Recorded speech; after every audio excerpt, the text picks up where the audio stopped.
Hai guys, seperti biasa di video kali ini gua kembali akan membahas beberapa berita yang sedang hangat diperbincangkan di dunia K-pop. So nggak perlu berpanjang lebar lagi, langsung aja kita masuk ke topik pembahasannya. Berita pertama yang ingin gue bahas adalah apresiasi terhadap TXT dan juga J-Hope BTS yang berhasil mengguncang Lollapalooza Festival di Amerika Serikat. Yap, TXT sendiri guys berhasil menjadi trending dan banjir pujian netizen karena berhasil mengguncang festival Lollapalooza 2022.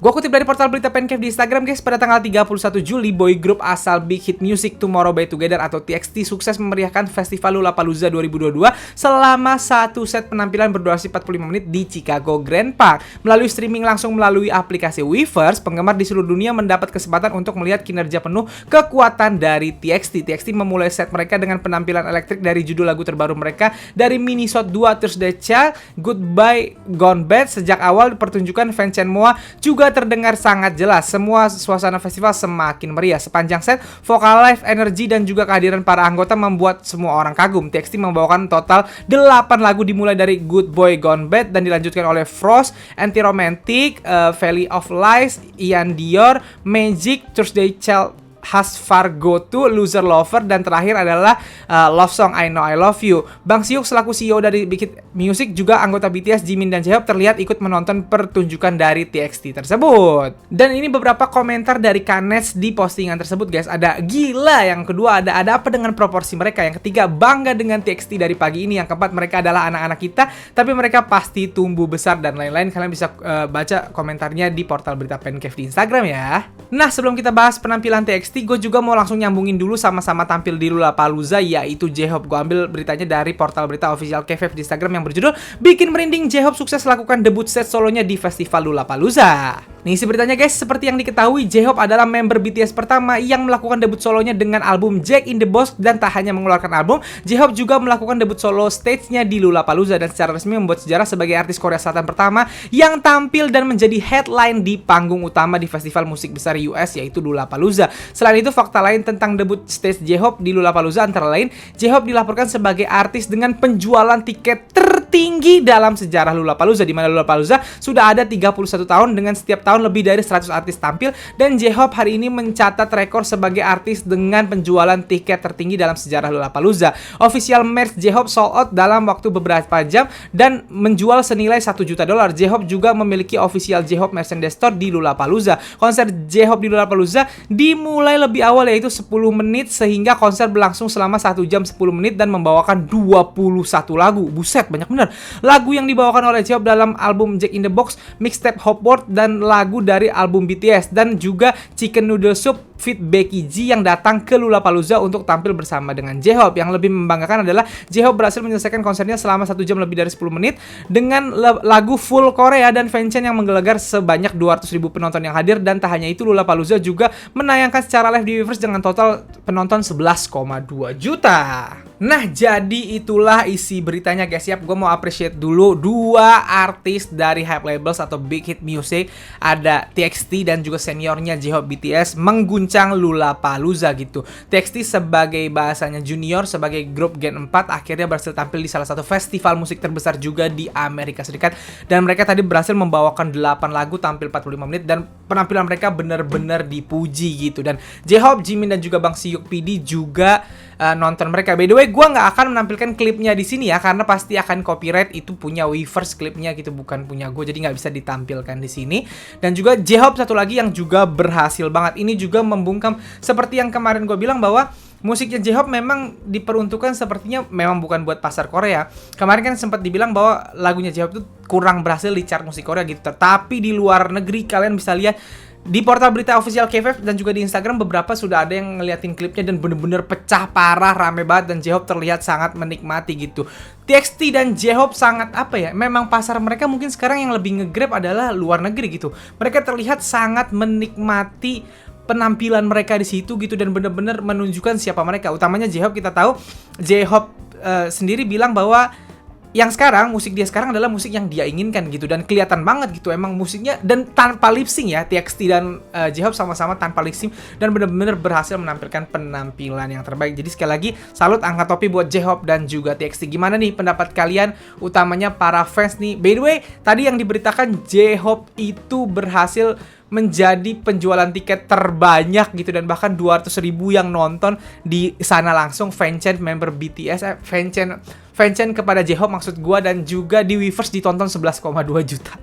Satu member BTS padahal gitu. Jadi itu sih yang pengen gue bahas, apresiasi gue terhadap J-Hope dan juga TXT. Gimana pendapat kalian terhadap berita ini? Silahkan tuliskan di kolom komen ya. Nah, selanjutnya berita yang ingin gue bahas adalah berita yang masih menyangkut BTS nih guys. Akhirnya kejelasan terhadap wamil BTS mulai tampak nih. Gue kutip dari portal berita kfm.korea yang berjudul, untuk pertama kalinya dalam sejarah Korsel, BTS sang aset negara bisa perform walau sedang wamil. Nih isi beritanya guys, popularitas BTS di bidang musik dunia telah menjadi salah satu dampak positif yang masih dirasakan oleh negara asal mereka, Korea Selatan. Perdebatan mengenai perlakuan khusus yang akan diterima oleh Namjoon CS akhirnya berakhir pada hari ini. Tepat pada 1 Agustus 2022, Lee Jong-sup selaku Menteri Pertahanan Korea Selatan menyampaikan setelah dilakukan pertimbangan, Kementerian Pertahanan Nasional telah sampai pada kesimpulan bahwa pemerintah akan membantu mereka dalam menjalani latihan dan tampil demi negara tanpa merusak prinsip keadilan dan kesetaraan.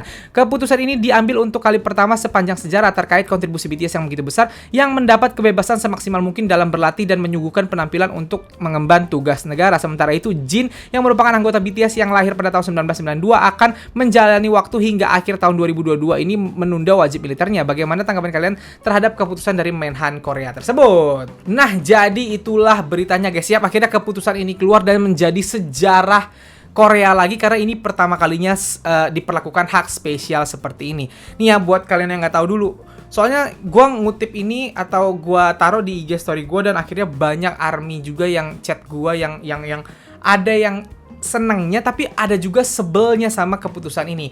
For your information dulu, ada beberapa perdebatan gue dengan beberapa orang terkait wacana ini. Yang pertama ya, kita semua tahu bahwa member BTS sebenarnya udah siap wamil gitu, cuman negara yang kayaknya nggak siap untuk mereka wamil, dan itu harus diakui. Memang negaranya kayak nggak mau BTS wamil karena sekarang mereka lagi panen. Gini ya, yang sekarang, yang dari kemarin berdebat itu kan adalah Menbud atau Menteri Kebudayaan dan Pariwisata Korea sama Menteri Pertahanan. Menteri Kebudayaan dan Pariwisata tugasnya tentunya adalah mengembangkan budaya dan pariwisata Korea dan semua-mua tentang Korea gitu. Nah, BTS ini jadi pionir terbesar dari Menbud dan Menteri Pariwisata ini gitu. Jadi ada BTS, semuanya naik nih, penjualan tentang Korea, pariwisata tentang Korea, budaya tentang Korea itu naik karena memang BTS jadi pion terbesar ya, jadi alasan utama orang-orang mau ke Korea, mau beli apa-apa tentang Korea gitu. Jadi sebagai kementerian yang tugasnya adalah untuk memajukan budaya dan pariwisata mereka, otomatis kementeriannya bilang bahwa BTS jangan wamil, kita butuh BTS, ini lagi gede banget, kita lagi untung parah gitu. Nah, sementara Menteri Pertahanannya itu harus menjaga keadilan dalam hal pertahanan gitu. Salah satu bentuk atau kerja Menteri Pertahanan adalah ngurusin wamil, di mana semua warga Korea yang pria itu wajib wamil kalau nggak punya dua hal gitu. Kalau misalnya dia bukan anak satu-satunya dari keluarga atau dia tidak sakit, jadi harus wamil, semua wajib, dan itu adalah keadilan yang harus dijaga sama Menteri Pertahanan. Kalau misalnya nggak adil, mereka yang akan dicerca sama masyarakat gitu. Jadi Menteri Pertahanan bilang bahwa BTS tetap harus wamil karena itu adalah keadilan gitu. Semua pria di Korea juga harus wamil kan gitu. Jadi BTS juga harus wamil. Sementara Kementerian Pariwisata dan Budaya Korea itu bilang bahwa jangan wamil, kita lagi gede nih negara kita gara-gara BTS gitu. Nah, perdebatan ini kan yang akhirnya alot nih, yang Menteri Pertahanan pengen BTS tetap wamil supaya BTS-nya adil sama seperti masyarakat lain. Kemendikbudnya bilang bahwa jangan, karena kita butuh BTS gitu. Dan ini yang lama alot prosesnya selama ini, dan akhirnya udah ketemu Menhannya yang ngomong sendiri bahwa BTS akan tetap wamil, tapi mereka akan diperbolehkan perform atau tampil, utamanya yang tugas negara utamanya, yang ini kan tadi dia bilang bahwa pemerintah akan membantu mereka atau BTS dalam menjalani latihan dan tampil demi negara. Tuh kan tadi diomongin sama Menhannya seperti itu gitu. Jadi nanti member BTS berarti akan tetap wamil, tapi kalau penampilan gue nggak tahu nih nanti penampilan komersil diperbolehkan atau enggak, kayaknya sih enggak gitu.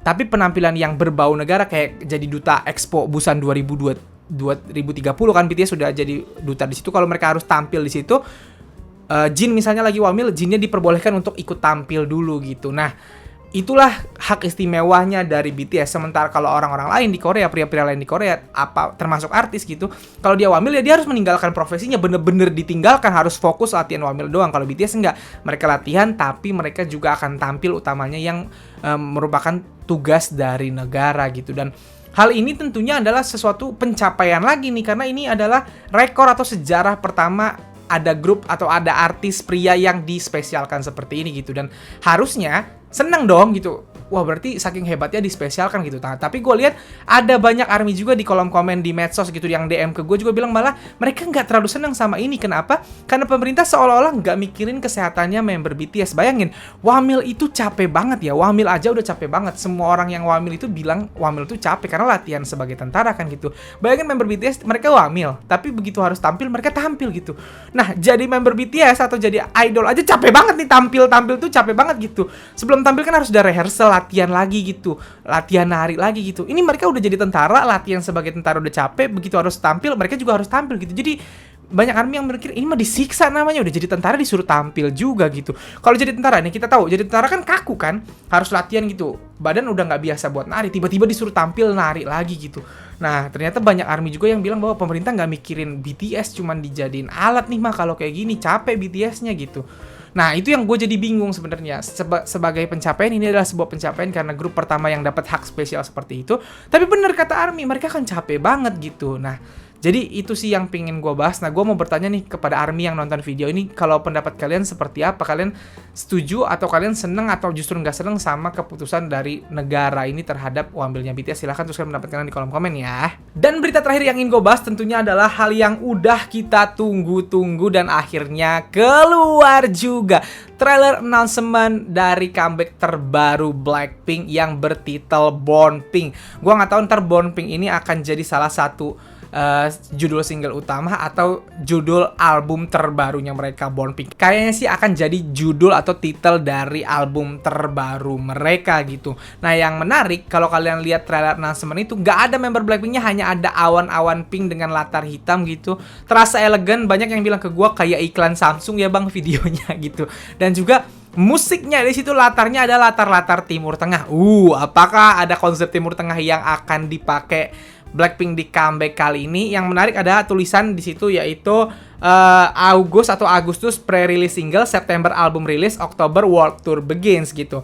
Berarti Agustus akan ada pre-release. Ini mirip sama zamannya 2020. Pre-release single kan How You Like That tuh pre-release single kalau gua nggak salah gitu. Jadi akan ada MV pertama seperti How You Like That di bulan Agustus ini. Lalu full albumnya ada di bulan September, di mana nanti biasanya akan keluar title track baru lagi. Kalau dulu kan Love Sick Girl title track fullnya gitu. Terus abis itu baru Oktober di sini dibilang world tour begins. Berarti dimulai bulan Oktober akan ada mulai world tour, dan biasanya world tour itu akan dimulai dari misalnya Korea dulu, terus Jepang, biasanya Jepang berapa kota, Amerika dulu, biasanya baru ke negara-negara lain. Di Indonesia kemarin gue udah bahas, ada gosip bahwa Blackpink itu akan konser di bulan Maret, jadi nabung gitu. Nah ini kita yang menarik ya, sedikit gue bahas karena ada banyak yang kemarin gue udah live IG juga, banyak yang ngebahas juga yang minta gue bahas. Pre-release single biasanya adalah lagu ya, kalau di 2020 adalah lagu How You Like That pre-release single kalau gue nggak salah gitu. Jadi lagu yang bahasanya Blackpink banget gitu. Nah, gue mau nanya nih kalian, menurut kalian lagu pertama atau lagu yang akan keluar di Agustus ini pre-release singlenya akan model-model How You Like That du lagi, atau lagu yang dengan gaya yang berbeda? Karena pre-release single ini sebenarnya bukan title track utama. Title track utama justru nanti biasanya pas perilisan album di September. Kita nggak tahu ya, sejauh ini ada pre-release dan juga album rilis gitu. Berarti seenggak-enggaknya MV-nya bakal ada 2. Nah kalau di 2020 kan 3 kan, sama Ice Cream kan kalau gua nggak salah gitu. Nah ini gua nggak tahu akan berapa. Seenggak-enggaknya kita udah dipastikan dapat 2 MV nih. MV untuk lagu pre-release dan juga untuk title track album gitu. Nah kalau dari konsep bener-bener nggak kebaca, apalagi ini baru trailer announcement yang dimana cuman asap-asap doang. Ingat nggak tahun 2020 waktu Blackpink pertama kali ngeluarin teaser untuk How You Like That yang mereka pada diem doang, terus kameranya yang bergerak pakai kamera bob, How You Like That gitu. Terus tiba-tiba teaser keduanya pakai baju hitam-hitam pang-pang gitu, terus musiknya dum terus akhirnya How You Like That gitu. Ingat, gue masih inget banget soalnya gue ngebahas banget di tahun 2020 gitu. kita pikir akan ada emo-emonya, kita pikir akan futuristik, taunya yang keluar lagu How You Like That gitu. Lagu yang bisa kita bilang adalah lagu yang Blackpink banget aja gitu. Jadi gue nggak terlalu belum bisa punya gambaran banget gitu. Tapi bisa jadi juga kayak musik Timur Tengah ini adalah salah satu bentuk atau ngetis ke title tracknya nanti gitu, atau di pre-release single. Nah, kalau menurut kalian kita mulai tebak-tebakan nih, udah mulai Agustus bulannya Blackpink nih sampai September ke depan. Tebak-tebakan kalian di pre-release akan lagu genre Blackpink kayak biasa, atau justru lagu yang berbeda, atau ntar dibalik, pre-release-nya lagu yang bukan Blackpink banget, pas title track album adalah lagu yang Blackpink banget, atau masih sama polanya kayak 2020, pre-release-nya lagu kayak How You Like That yang modelan Dududu, modelan As If It Your Last, terus juga albumnya justru lagu-lagu kayak Love Sick Girl yang nggak terlalu Blackpink banget gitu. Dan juga menarik adalah judulnya kan adalah Born Pink, kelahiran pink. Black-nya agak dilupakan nih, Born Pink gitu. Apakah ini artinya konsepnya lebih pink atau lebih girly, mungkin kayak As If It Your Last yang lebih cute-cute gitu, atau masih konsep badass Blackpink seperti biasa gitu. Mari kita berdiskusi dengan sehat di sini. Sekali lagi gue seneng banget dan gak sabar banget. Agustus ini akan kenyang banget kayaknya kita, karena kita menunggu-nunggu banget hype-nya bakal seperti apa.